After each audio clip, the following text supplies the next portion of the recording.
Even when you feel low, you can still go. Even when you feel slow, you can still go. Even when there's no hope, you can still go. I never answer to no, man, I still go. Go, go, go, go, go, go, go, go, go, go, go, go, yo, go, go, go. Hustle hard, hustle every single day. I'll be making moves till I'm buried in my grave.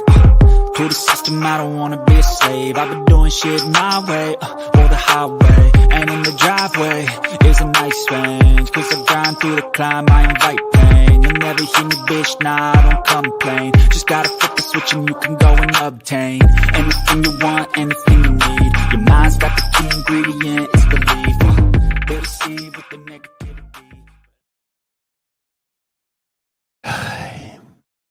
Hello, everyone, and welcome to this edition of the Sports Report Podcast.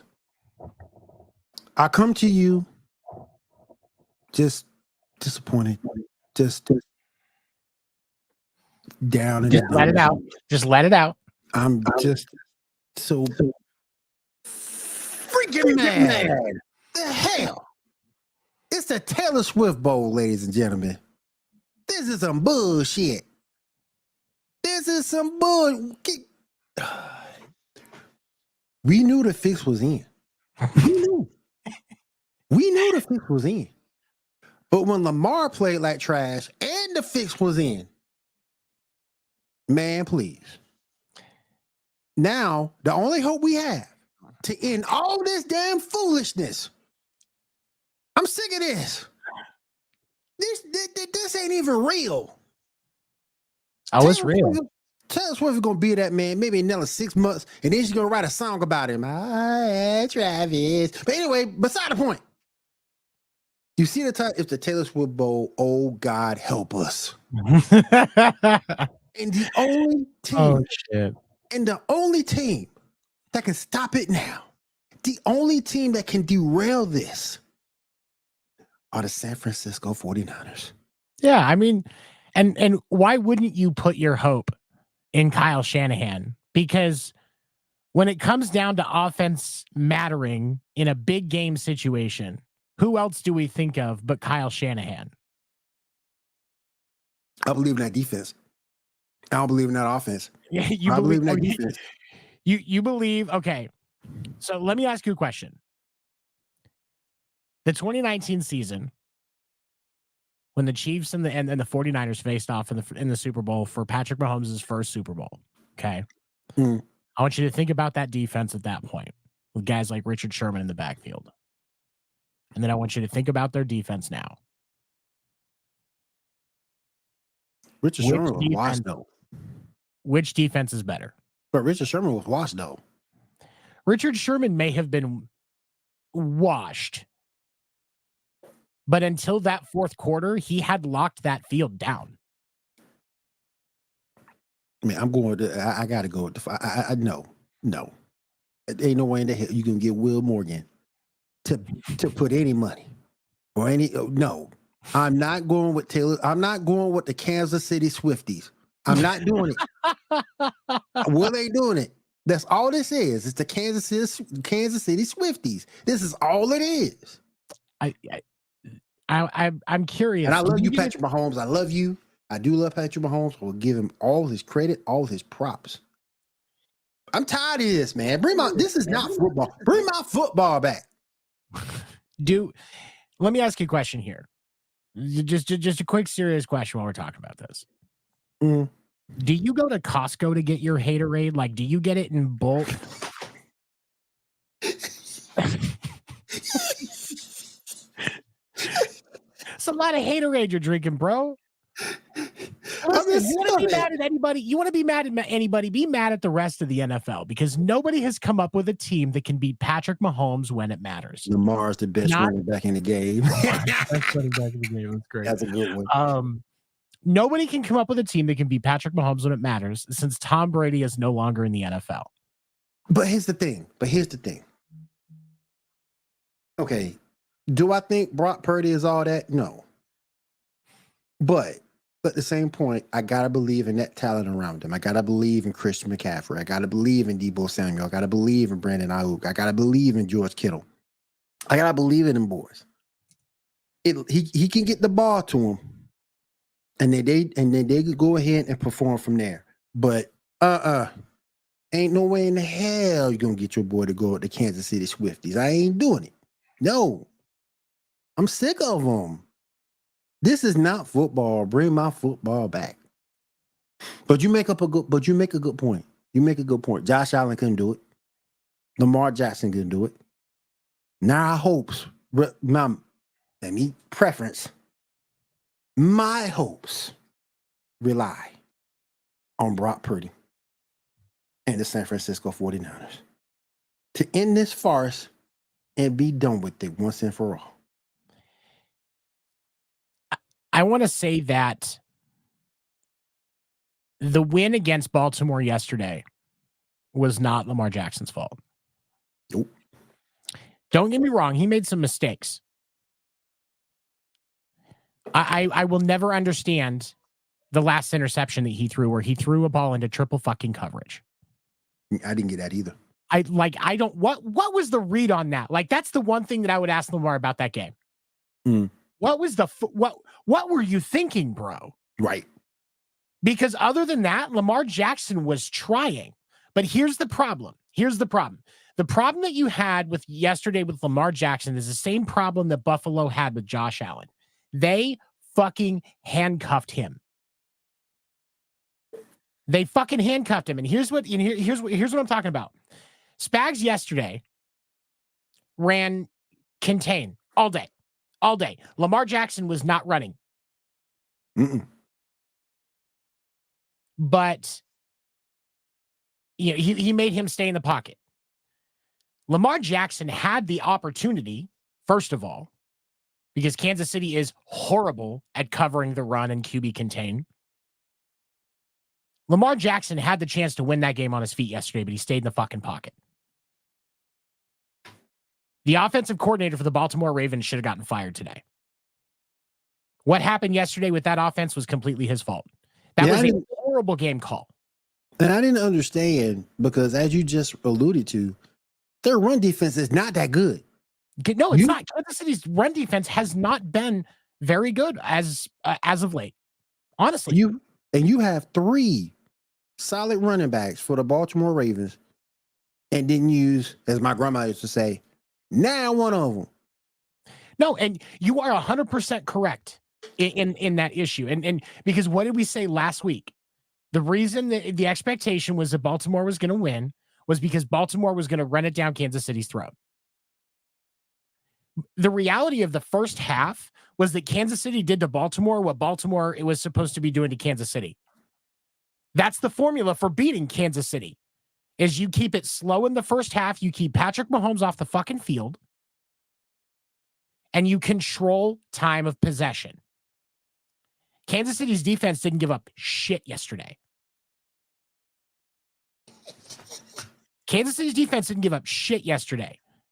Patrick Mahomes punted on 5 consecutive drives in the second half. Yep. And Baltimore still lost that game by a touchdown. Yep. That is the failure of the Baltimore Ravens yesterday. That transcends just being Lamar. And that pisses me off. Because tomorrow was supposed to be about if Lamar wins this game. Because yesterday was supposed to be about if Lamar wins this game, we can actually start having a conversation about him being elite. If he loses this game, we have our answer. Yeah. We still don't have our fucking answer. We don't. Because now you have to give it next year. It's hard to criticize the MVP that he's about to get. You can, but it's difficult. And we have to go through this same fucking argument about Lamar Jackson again next year. Yep. This should not. That's what frustrates me about that scenario. I went into yesterday prepared that this was the end of our season. And instead, because of the play calling and mistakes on the defense, like that headbutt penalty, I didn't get that. You got to be in control when you're out there. You got to be in control. And that was a dumb taunting penalty too. Yeah. Yesterday. That taunting penalty in the sorry, I ADHD moment, I apologize. That taunting penalty in the Niners game Made no sense. made no fucking sense. Mm-mm. That was the dumbest fucking time to. I get people criticizing being soft and competitiveness, and this is an entertainment thing. Let him play. That was so textbook taunt. They didn't have a choice but to fucking call that. Yep. They didn't have a fucking choice. Now let me ask you this. I'm gonna bring up a picture. I shared it earlier in our group chat on Facebook. How true is this?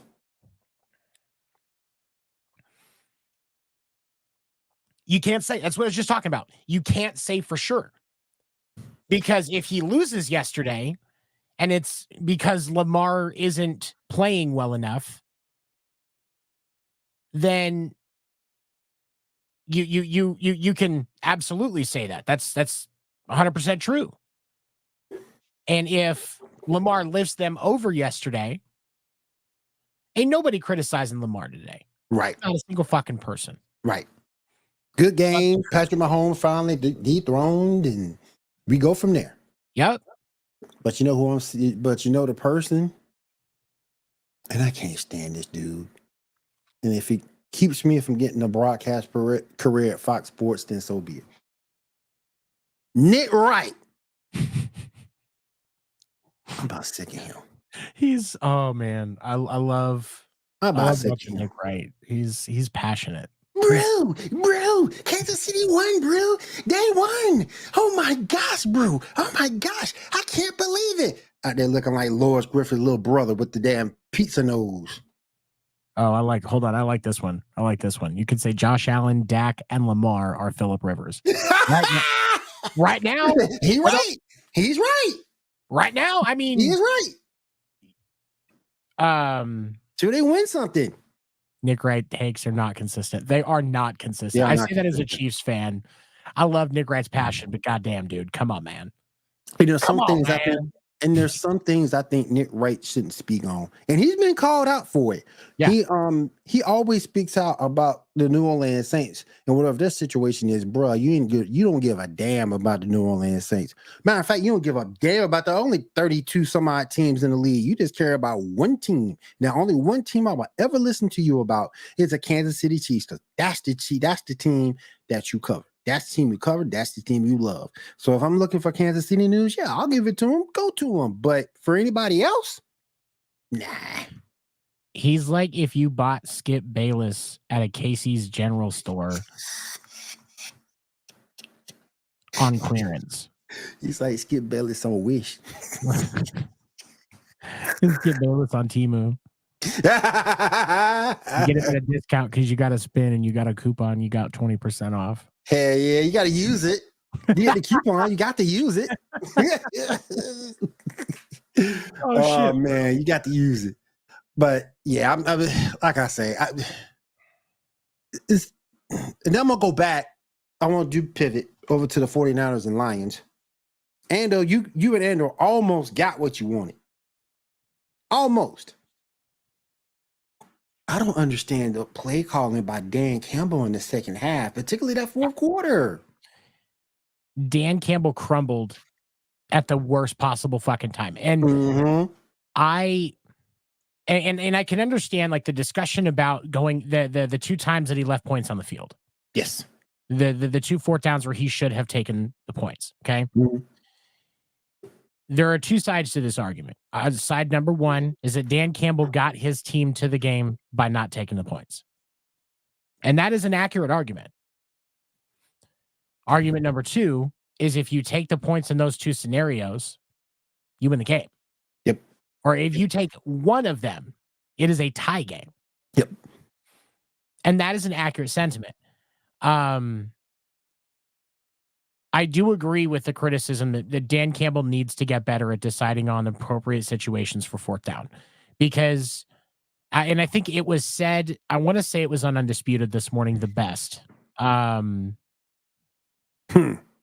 Yeah. The one of the ways that I think it was said today the best, I think it was on Undisputed, and I want to say it was Keyshawn Johnson. Mm. During the season, you're playing for the possession, you're playing for the game. That you're looking a little bit more broad during the regular season, on a play-by-play basis. Mm.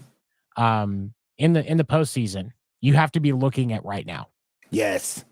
And I think that's where the criticism for Dan Campbell has to come in this, because he was not looking at the fact that this is a win now game. Yep. And your defense is fucking it up. Big time. They should have absolutely, the first time. Here's the thing. Here's my argument. On the 1 out of 2, if they take the points on that first 4th down that they should have taken the points on, it was like a 48-yard field goal. First of all, you can make that field goal. Your kicker's fine. You can make that field goal. That's 3 points in your pocket. And you go into halftime with a slightly bigger lead. Yes. They are calling the game differently with that extra 3 points sitting on there. And it changes the approach, and it changes what you can do on defense. And I believe it puts your defense in the advantage at that point, because you now have your opponent playing scared. Oh, Goff is definitely a system QB. Definitely a system QB. Definitely. You if you're Detroit, your next move is an elite QB. Mm-hmm.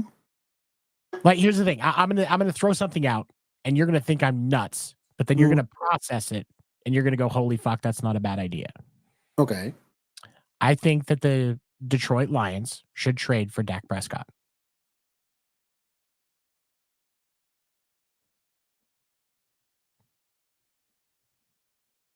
You might be right. You might be right. And here's the thing. I know that there are crazy things, but here's the thing. If you're Detroit, you need a top tier QB. You need an elite QB. Jared Goff is a game manager. You need somebody that is beyond a game manager. Yes. So your options are, if you can think that Cleveland is going to be that dedicated to what Flacco did and just ride out with Flacco, you trade for Deshaun Watson, you take on that stupid fucking contract. That's a dumb contract. And the huge liability that Deshaun Watson is to hopefully have a top tier quarterback. Or you go get Dak Prescott. Dak Prescott multiple times in the last 5 years has been leading the league in passing yards as a starting quarterback. Dak Prescott is more than a game manager. He needs better coaching and better play calling. Yes. And also conversation. Yeah. Okay, I got a crazy one. I got a crazier one. Okay. Detroit finds a way to move up and get Justin Fields. I don't know how they do it, but given where they are, or given where they will be in the draft, I don't know if they'll be able to do it. But Justin Fields, and I have to see what picks they have, because I think they still have some picks from some other trades. And I think possibly LA's pick because of the Matt Stafford trade. Right. So I'd have to go back and look at that for sure. But I would think there's a way in a package that includes Jared Goff, you can make that happen. He says he wants Fields as a Steelers. Oh yeah, fan, the Steelers should absolutely be lobbying for Fields. Hell yeah, perfect on that roster. 100%. Hell yeah, 100%. That's beautiful. And they have first and 5. Okay, they were 1 and 5. Okay, so they have 1 and 5. So if they have 1 and 5, Chicago's got 2. Mm-hmm. Oh, and here's the thing. I'm trading on him. Don't go for Caleb Williams. If you're a Steelers, I ain't sold on him yet. No. This dude's a huge fucking liability. And here's the thing. And the reason why this kid is a liability is because of the fact that he is so closely compared to Patrick Mahomes coming out of college. The only reason that Patrick Mahomes is because he went into the perfect coaching situation. Yes. The perfect offensive minds were around him to turn him into what he needed to be. Yes. And that's not just Andy Reid and Matt Nagy and Eric Bieniemy. That is also Alex Smith. Yep. the teams that are looking at Caleb Williams right now are all looking at a quarterback that can start right off. Patrick Mahomes is not Patrick Mahomes if he doesn't get that first season. Right. I agree. And so whoever gets him, whoever that may be, I hope to God you have a plan to keep him from starting the first season. Because if you don't, you are not going to get Patrick Mahomes 2.0 out of Caleb Williams. Nope. Who will be labeled a bust within 2 seasons and out of the and onto a different team by the end of year 3. Don't go for Caleb Williams. Yeah. Mm-hmm. Exactly. Mm-hmm. And that's and I've never been sold on Caleb. Ever since I saw him crying in the stands, I've never been a fan of Caleb. It's the crying in the stands doesn't bother me. Emotion, people show emotions in different ways. And so, and if he was raised in a household where that was common practice and accepted, then he may just be comfortable enough with it. So I'm less worried about that than I am at the way that he absolutely crumbled in the middle of the season. He did. Because and he, like last year, he was better than he was this season in college football. And why would you want to draft somebody that's regressed in what's supposed to be the year that they show you why you should be the number 1 draft pick? I have no interest in Caleb Williams if I'm a team that needs a quarterback. Hands down. And I know that there are people that disagree, and I get it, and I know he's right up there on Mel Kiper's draft board, but I can't do it. He ain't on mine. Do it. Because I look at it like this, and I keep saying this, but I do agree with it. He thinks Caleb would be a bust. I do too. Yeah. Particularly if he goes top 5. Here's my thing, and this is why I'm critical of him crying on the field. And maybe I'm this old school, but to me, you save that for the locker room. Because you want to make sure when you're out on that football field, you're a leader of men at that point. You play the most important position in the game. Quarterback.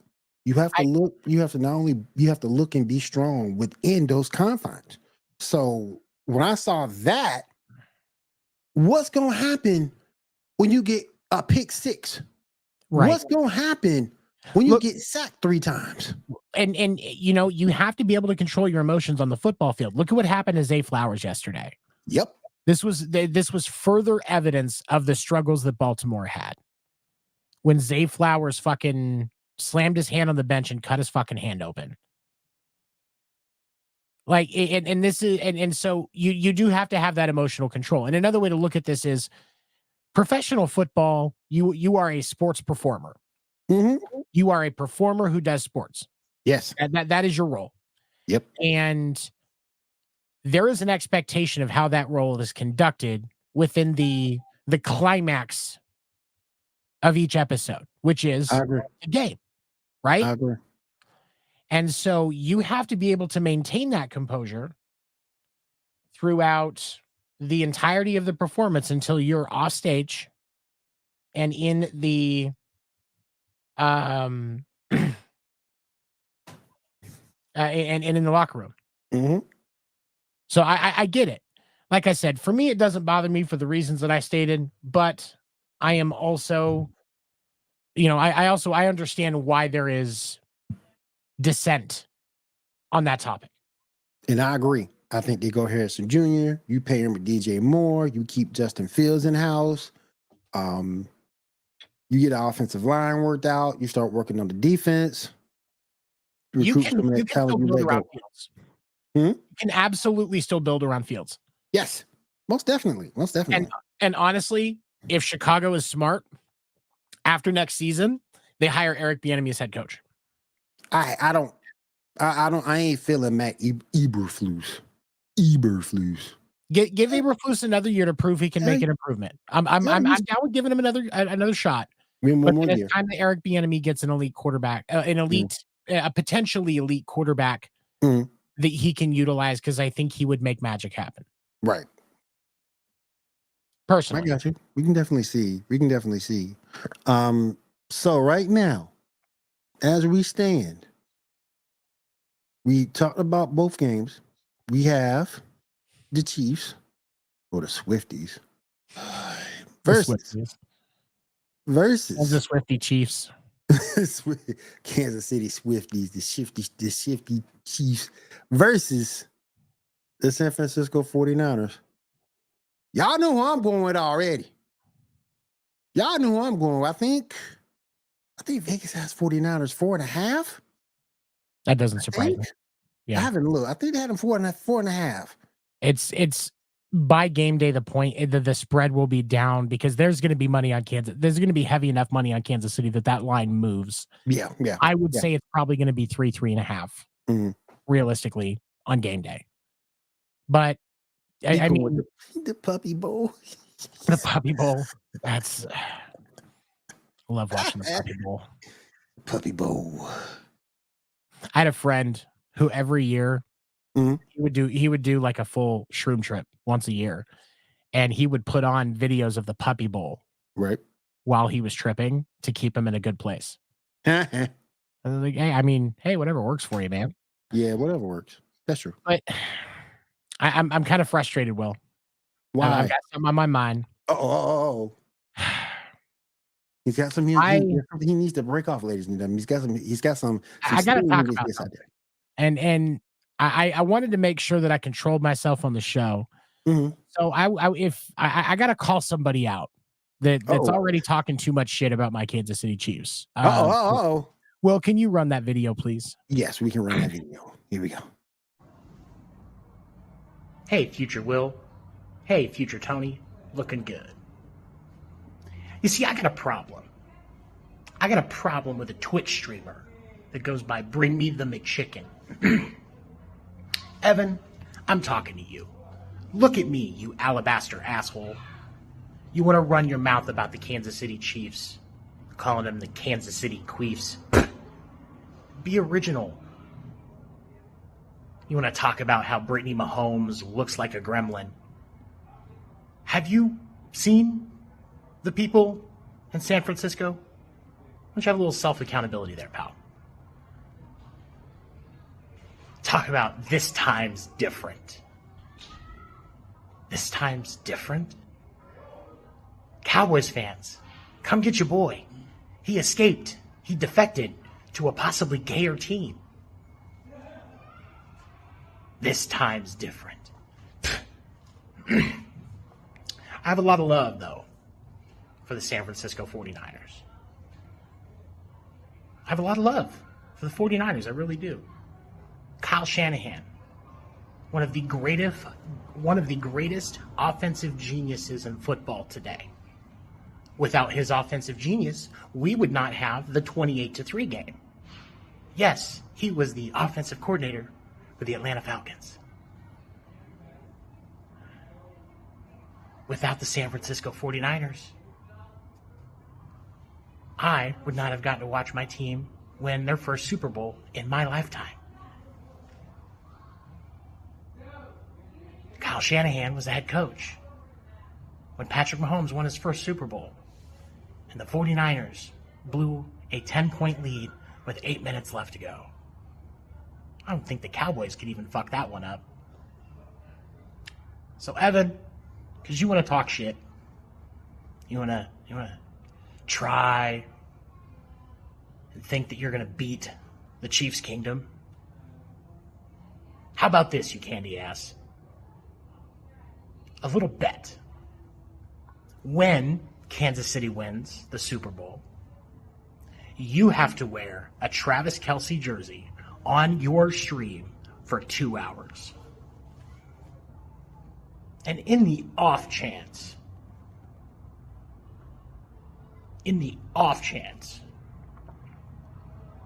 that your Niners beat the kingdom, I will wear a Brock Purdy jersey on First Generation Dad when we go back to live shows in March. Now, do you have the balls to accept my challenge? Or are you just going to sit there like an alabaster asshole?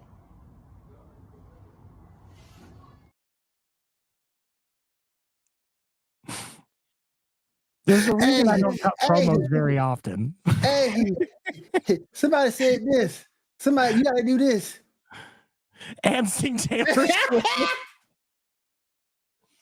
No, I don't want to hear him sing. I don't want to hear him sing at all. Oh my goodness. I thought Shannon Sharp did something that was interesting though. Shout out to Shannon Sharp. Check out that crew over on Nightcap on YouTube. Him and Ocho, they killing it over there. Show them brothers some love. He brought up a good point that Taylor Swift, Beyonce couldn't move the needle like Taylor Swift does. She couldn't move it. She couldn't. Because it's a whole different demographic that Beyonce is dealing with versus what Taylor Swift is dealing with. And most of Taylor Swift fans, you know, they're not sports fans. They'll watch the Super Bowl just to see if they can get any glimpse of her that they can. Yep. And see any glimpse of Travis Kelce score, you know, do his thing. Whereas Beyonce, the reason why she wouldn't move the needle is because most of her fans are already sports fans. And I think there's another piece to this as well. So there was a stat that came out today that said the economic impact, if you will, on the NFL and the Kansas City Chiefs since Taylor Swift showed up. What's up, B-Tone? Since Taylor Swift showed up was over $300 million.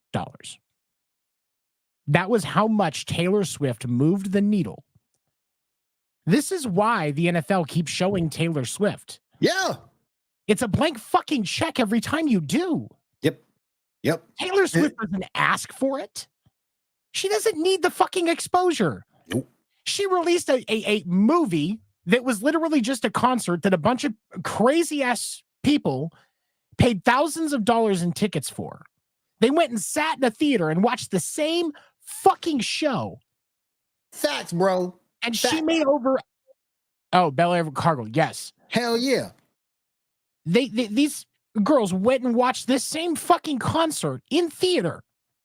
They did $100 million in 1 month. Yeah. 1 month. That Taylor Swift was a boon to the theater industry, to the movie theater industry. I guarantee you they have seen an uptick in movie sales since that happened. Yes. Everything Taylor Swift touches turns into money. And I love Beyonce. The NFL I is do. going to fucking spam it. And I love Beyonce. I do. But she's not moving the needle. Not like that. No. Not like that. Her brand is not like that. And I say this with respect to Beyonce and the brand that she built. Not always a fan of her music, but I respect the hell out of that woman. She's brilliant.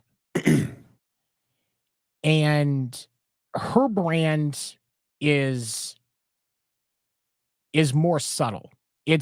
Taylor Swift's brand is out there. It's poppy, it's bouncy, it ricochets around. Younger, right. Beyonce does have some younger followers, but like you said, most of her followers are already, sports fans. Yep. Because sports are a lot more dominant in the African American cultures, and that's most of her fan base. Exactly. Whereas Taylor Swift's fan base is girls 13 and up. Yep. Most of which had no interest in watching football.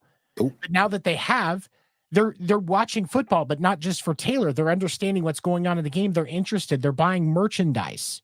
They're watching content. Ooh-wee. Speaking of that, I'm glad you brought that up. Because it just seems like take us away for a little bit real quick. This is what your boy did. So I see my girl Diana with a just like that. I forget the damn name. That new cup, The Stanley Cup. the Stanley Cup. Yeah. Because I saw her with one, I got one. Give me your fucking man card. This one, I can't let this slide, bro. I got You're one. my co-host on First Generation Dad. We've got a standard of men that we have. But listen. The thing about it though, mine is not girly. I sort of kind of customized it a little bit to make it look more manly. You're still losing a fucking corner, bro. You're losing a corner for this one. But my point is for that is to say this. You are so correct because she is bringing people over. Mm-hmm. And what influencers do, what artists do, whether they mean to or not, is to promote themselves, promote the brands, and promote the brands that they use. Yeah, here's the thing, and there are going to be people that continue to argue with me on this fact, but there are going to be people that argue with me on this fact. I'm sorry, big I'm going to keep saying it, and I'm going to keep saying it until people realize that I'm fucking right. Okay, Taylor Swift is the peak influencer. Mm-hmm. I agree with that. She is the peak influencer. I agree with that. And number two, she is today's version of what Michael Jackson and Prince were. There's no disputing it anymore because nobody else but Taylor Swift, Michael Jackson, and Prince could have a $300 million impact on the NFL's bottom line in less than 4 months. Yep. Nobody else could do it. I agree. Only those three. And two of them gone. She has earned the right to be up there. I'm not talking about music quality. You can argue the opinions on that all you want. I don't give a fuck. She's at that level. What? That's my boy Big Toe. That's my brother. That's my brother Big Toe. Sorry about go get Bill Goldberg and Santana again. That's my dude right there, man. That's my dude. But I feel like I can share that story because I think we all family at the end of the day. But the thing about it, she's such a big influencer that she's gonna get the views. She's gonna make the NFL money. I think she's gonna make the NFL money whether the Chiefs win or not. Yep. So just her presence, like I said, everything she touches turns to gold. Yeah. There's not any disputing it anymore. It's not. It's really not. And for those who don't agree are blind because they're not looking at numbers. They're not looking at numbers. And I want to point out something. So I know you probably don't know who this is. Dave Draymond. He's the lead singer of a rock band called Disturbed. Okay. I've heard of Disturbed, but I haven't heard of any individual singer. But he's an amazing human being. Like absolutely amazing. You wouldn't you look at him, you see rock singer, but one of the biggest fucking softies and nicest guys in the industry. And he pointed out something on stage one night a few weeks back. Taylor Swift doing what she's doing isn't just about music. She is showing these girls that you can, and boys, obviously, because she does have male following, including myself.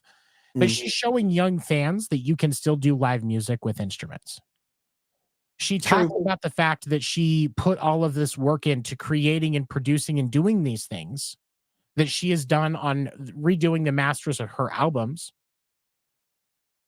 showing them that you can do it the old school way that we all appreciate and say, oh, they never do it anymore. She's fucking championing it the entire time and we're disrespecting her. Yeah. She's the chief example we should be fucking using. How much money we got on Taylor and Shrouds breaking up before the big game, fellas? That's a long 2 weeks. Now he's getting ready. They're off this week, but I guarantee you he's training all week. Yeah. But I mean, I saw one. I think it's BetMGM has one that and if Travis Kelce will propose to Taylor Swift on the football field after the Super Bowl if the Chiefs win. It's at plus 920. Damn. I was like, I saw those on there. Are you fucking serious? Really? Plus 920 for yes. Damn. Yeah, so it's worth it to put $10 in on that. Just put $10 on that for the Super Bowl. That's your Super Bowl bet. If he doesn't, oh well. If he does, it's crossover money. That's $92. Crossover money. $92 because the jock you proposed to the string bean on the fucking Super Bowl field. See the broom handle without the broom. Anyhow, because I get accused of body shaming, but I'll be the first one to tell y'all, ain't it? Hey, listen, I'm not in the best damn shape of my fucking self, but I'm just saying, damn it. I hold on. There's a difference between body shaming and talking about your own preferences. This is true, and I think that there's so many people that get lost in that. Mm-hmm. Like, look, I do not think less of trans women, Mm-hmm. but just because I don't think less of them doesn't mean I have to automatically want to fuck them. Thank you. There's a difference. Yes. I don't, you don't hate Taylor Swift for not having an ass. You just don't think she's attractive. You're allowed. I don't hate Nicki Minaj for looking like a fucking Pokemon. I just think she looks like a fucking Pokemon. I'm not shaming her body for that. She look like a Pokemon. Oh shit. There's a difference, man. It's okay. It is. Like, listen, I don't like Lizzo. But my main reason for not liking Lizzo is different than most people, because people look at her size. When she pulled that stunt years ago, going to the Lakers game with her ass out and sitting in a seat, that was it for me. That was it for me. I will never disrespect a woman because of her size. Because I don't know her story. And even if I do know her story, it's not my body. It's not my problem. I don't care. But Lizzo looks like a Snorlax. You need the heavy ball to catch her ass.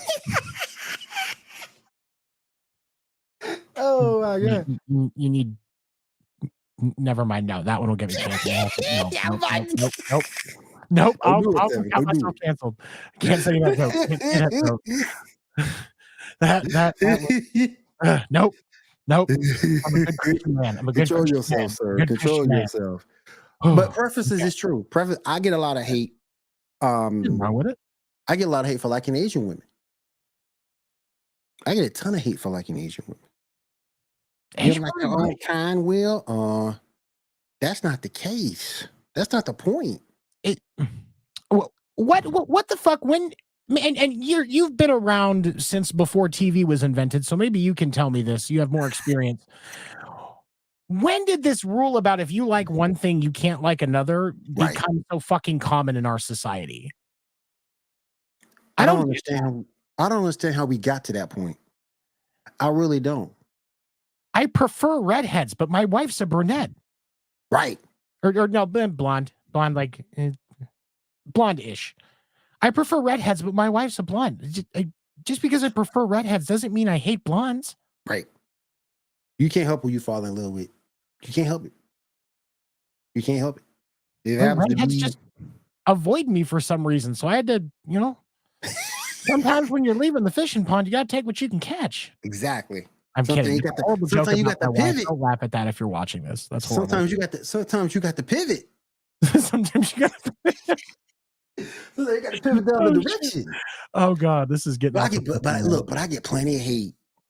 It's I don't understand it. I don't understand it. You're allowed to have preferences that are just based on your experience or just whatever fucking attracts you. I mean, here's the thing. Everybody could say beauty is in the eye of the beholder. And I understand that to a point. Yeah. But there becomes a point where a chick is so ugly, I'm not going to be able to gain an erection, and I can't work around it. All It right, is what Derpy. it is. All right, Derpy. We about to pivot back on track in a second. We about to say, thank you, sir. Thank you. Thank you. Thank you. But no, it's anyway. I think it's going to be a good matchup for the Super Bowl. I think it's going to be a great game. I think here's my thing.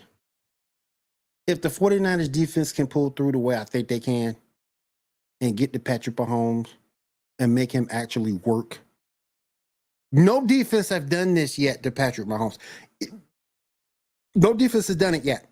If the 49ers defense can get to him and make him work, try to contain so you can't get these runs to keep converting third downs, make him throw the football. The wide receiver core with the Chiefs is not that great. I like Rashid Rice, but he's young. Oh, but you got playoff MVS now. That's true. And we saw that yesterday. We saw that yesterday. We saw it last week. Playoff MVS is different, and that's what Brett Veach paid for. Yeah. So we got to see. We got to see.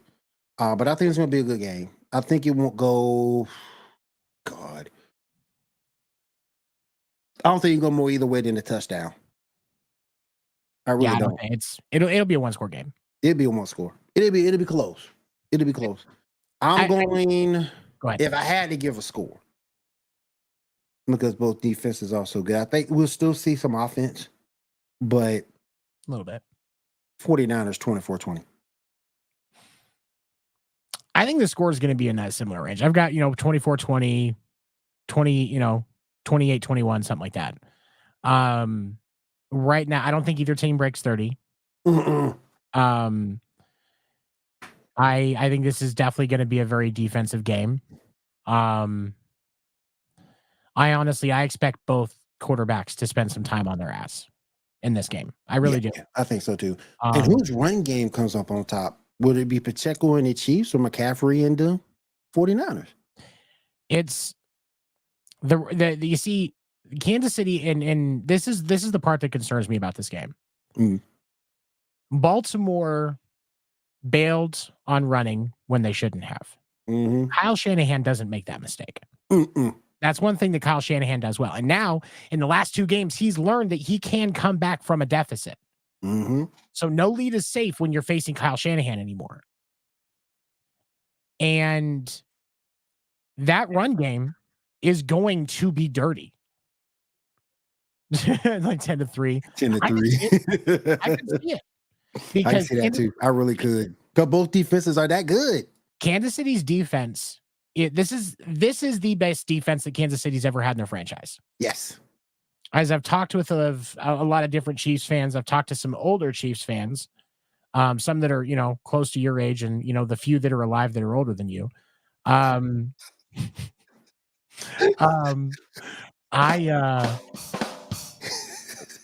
We're all in agreement. This has got to be the best defense in franchise history, and defense wins championships. Whichever defense plays better, that team will win. That's it, because I expect we're going to see a lot of attempts and a lot of failure out of both offenses because of how stacked these defenses are, and they are both rabid. They are both hungry. They want to prove it. Obviously, there's a lot of history in this game. So I wouldn't be surprised if Derpy's prediction is correct and we get a 10-3 game. I wouldn't be surprised at all. I won't be either. Both front sevens are so good. It is so good. They ain't even funny. Field goal kickers, very good. Both consistent. Both consistent field goal kickers. Here's the thing that I will say. The thing that you can't do if you're San Francisco is let Kansas City get more than 14 points up. No. You can't. You absolutely can't, because here's the thing. That defense will lock down. There's a lot of times that you see defenses when they get to that kind of a 14-point advantage, they soften up and do a bend, don't break, and just let you play in the middle of the field. Kansas City doesn't give a fuck about that. They're just going to shut you down up front. And so, and we look at Kansas City's defense has only given up a total of 42 points, maybe 45 points, 45 points in the entire postseason in the second half across 3 solid fucking offenses. Let's be real though, we're watching for Usher. Bruh. Hell no. I've seen Usher perform back in my stagehand days. I actually tore down one of his shows. I was never more flaccid when a black man was dancing shirtless than I was watching Usher perform. That's how I will describe that show. I was paid to be there, and I feel like I was underpaid. You let it.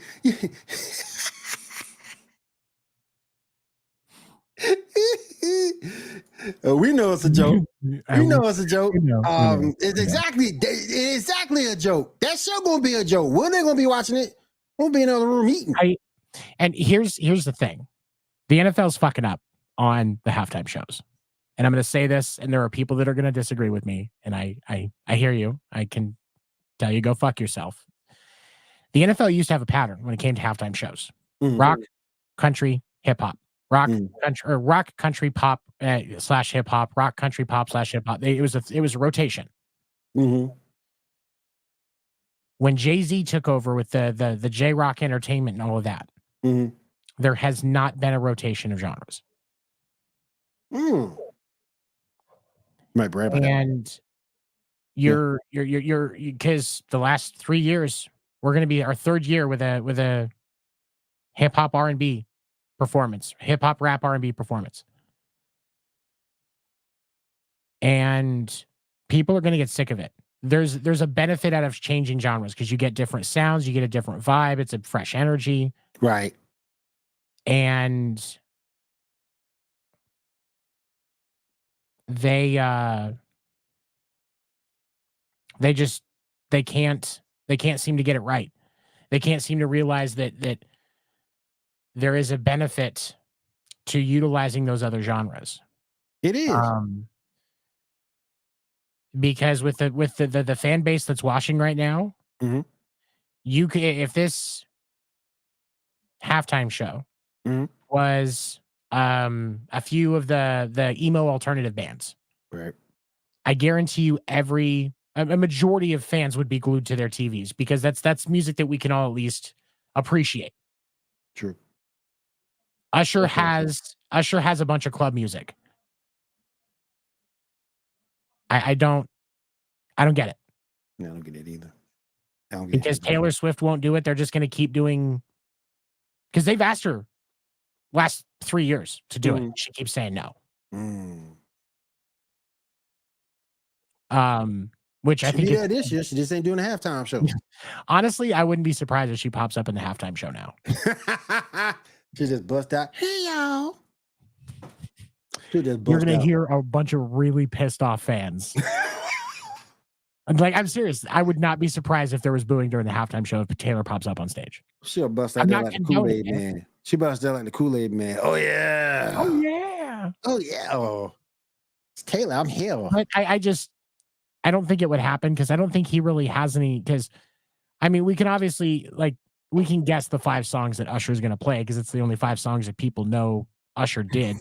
And there's not really a female role except for dancing in any of them. None of us want to see that girl dance. I love Taylor Swift to death, but don't nobody want to see her dance. Exactly.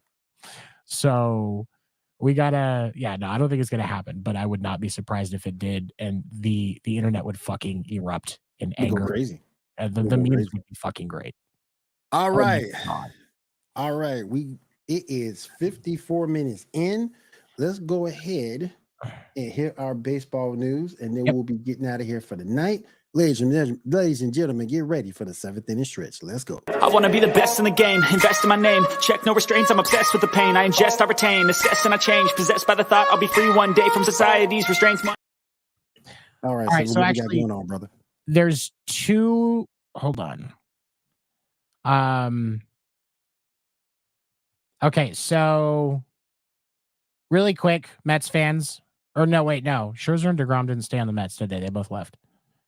Scherzer and DeGrom are both aiming for midsummer returns from their respective injuries. Big trade was announced today between the Twins and the Mariners. The Twins have sent second baseman Jorge Polanco to the Mariners in exchange for outfield prospect Gabriel Gonzalez, reliever Justin Tapa, starter Anthony DeScalfini, and minor league pitcher Darren Bowen. There's also going to be some cash going to the Twins from the Mariners for this as well. Cash consideration, baby. Cash considerations. Cash considerations. The Mariners must think that they've got something cooking. To do something like that. That's a big trade. I mean, I would like to see them make a run. I would be nice to see them try and get close to the dance again. Baseball is baseball, the greatest game of sports. That's for damn sure. But that's a good addition to their roster. I think he's a good bat for their roster. But does it put you any closer to? Does it put you closer to anything? It's hard for me to say, because the thing that you're looking at, if you're the Mariners, you have to win your division to get to the playoffs. Because the 3 wild card slots will be taken out by the 2, 3, and 4 of the American League East. Agreed. So if you're the Mariners, you have to beat out the World Series champion Texas Rangers, who are pretty much fucking intact. There was some changes, but nothing major. And the Astros are going to be rebounding this year. I think that the Astros are going to try and make a push. I would not be surprised to see the Astros win 90 games, realistically. So if you're the Mariners, can you get 91 to 95? I don't know, but it's gonna be fun to see him try. The American League as a whole is so fucking competitive, despite the fact that the bulk of the talent is in the East. Yes, it is. And it's only going to get more competitive. There's going to come a time where all of the competition in baseball, pretty much with few exceptions, is going to be in the American League. It's going to be like the NBA in the 90s with the East. Yep, everything in the East. And if you're the team in the West, you get to go to the finals and watch the team from the East get their finals trophy. You get a bonus for making the finals. Yep. Maybe you win a finals game, take it to 5, get an extra bonus for winning the game in the finals. Right. That's what the American League is turning into. And what's crazy is there's still, that's despite the fact that there is so much fucking talent in the National League West. Between the D-backs, the Giants, and the Dodgers, plus the Padres, if they can afford to pay their team this year. And don't even fucking started on the Dodgers, but it's those fucking assholes. Quick promo. Baseball podcast will be returning in March or April. Podcast name deferred is the name of the podcast that we will be calling, or is the name that we will be calling the baseball podcast this year. Podcast name deferred. Like the Dodgers payroll, our podcast name is deferred until 2034. I like it. Oh, he said they don't get anything cooking unless they get more pitching. Pitching's a hot commodity in baseball right now. And that's tough to come by. Of quality anyway. For quality, yeah. Quality pitching is hard. It looking, Boston, and for some reason there's a lot of teams that are not really wanting to spend on long-term deals on pitchers right now. And I think that the fact that Tommy John seems to be becoming more frequent is a problem for pitchers because Yes, you can get back quicker, but you're still down for an entire season. Yep. If you're lucky enough that you realize at the beginning of the season that you need Tommy John, you're going to be able to be back at the start of next season. Mhm. And you know, as long as you're in the protocol and under the knife by May, you're fine. And it didn't used to be like that. It used to be you missed the rest of the season, you went down, and at least the next season. Right. And they've gotten better, but you're still missing an entire season if you go down because of Tommy John. And or because of needing Tommy John. And like when they started the negotiations with teams for Blake Snell, Scott Boras was saying they wanted 9 years, 270, and multiple teams just got it from the table and walked away and decided they weren't even going to waste time. Damn. The market for Snell is a lot smaller. That's why he hasn't signed yet. Mm. It's the same for Jordan Montgomery. He wants a long-term deal, and nobody wants to do long-term deals on pitchers right now because, and I think that if we want to look at the reason, we need to look at we need to look at Clayton Kershaw and Chris Sale. Because these are aces that signed long-term deals and then spent so much time on the fucking injured list that now nobody wants to do it. You don't want to deal with them. Yeah. So if you're a pitcher wondering why you can't get a long-term deal, send a big thank you and a fuck off to. Well, no, I mean it's not completely their fault that they got injured, but because they got injured, yeah, because they got injured, yeah. So we're basically saying that MLB pitchers are now the NFL's running backs. Yeah, that's what it's coming to. And Derpy, are you fans of the clock? I am 100% on board. 100%. I went to I was on the fence, and then I went to a spring training game last year, and they were running the clock because they're getting everybody used to it. And I liked the pace of the game. For baseball needs the pitch clock. And I will say this because, especially with the fact that baseball is gravitating towards city centers, if you have a 7:00 game and it's a 4-hour game on a weeknight, when you get out of, you're getting out of the stadium at 11 o'clock, you're not spending any time at the bars. You're going home, go to bed because you got to fucking work tomorrow. But if you get out, if it's a 7:00 game and you're out at 9:30, 9:45, 10 o'clock, you might stop for a beer. That's an extra hour that those fans have to make an economic impact in that downtown, right? Which ends up having a huge rippling effect in every city where it's like that. Right. When you have a midday game, you don't feel so drained from being at the game. You're more likely to spend time in the area around the ballpark spending money. Right. And that provides more value to the area, building it up, and thus giving more benefit to the team. So I'm absolutely in favor. I think the change they made this year with the time when runners are on, I think it was a needless change. But as a whole, I like the pitch clock. Right. A lot. I can't remember what you think.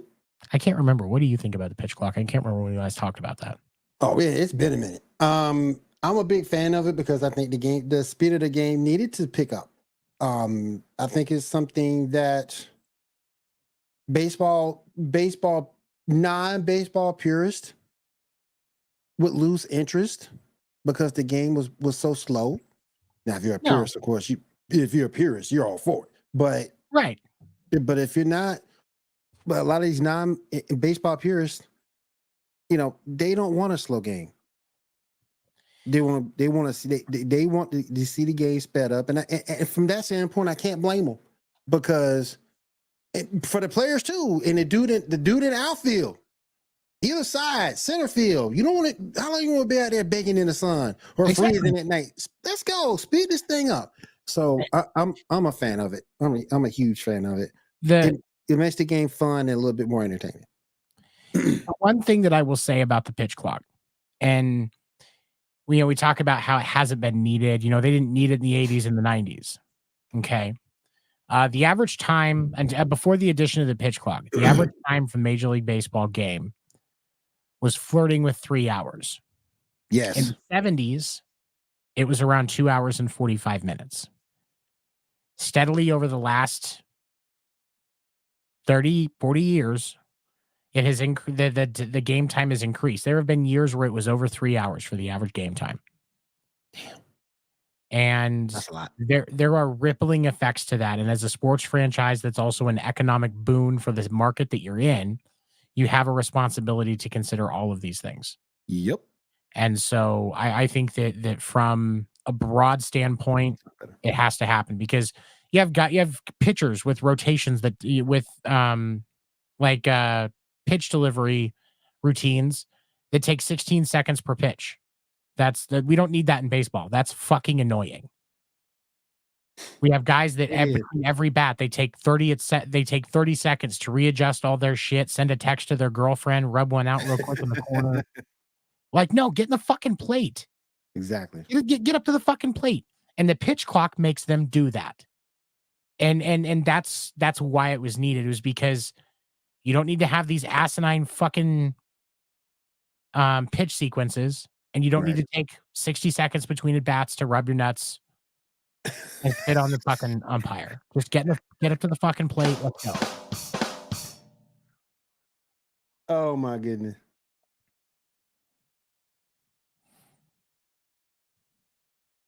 Get it to the fucking plate and do what you damn need to do. Like, and maybe I'm just a little bitter about that because when I played catcher, and these nut sacks that are taking 30 and 40 seconds between swings before they get into the fucking box. Dude, I'm sitting on my fucking haunches, blowing out my knees while you jack around. Get up to the fucking plate, dickhead. I agree. Yeah, what did it go to? Oh, there it is. I agree exactly. I'm just saying.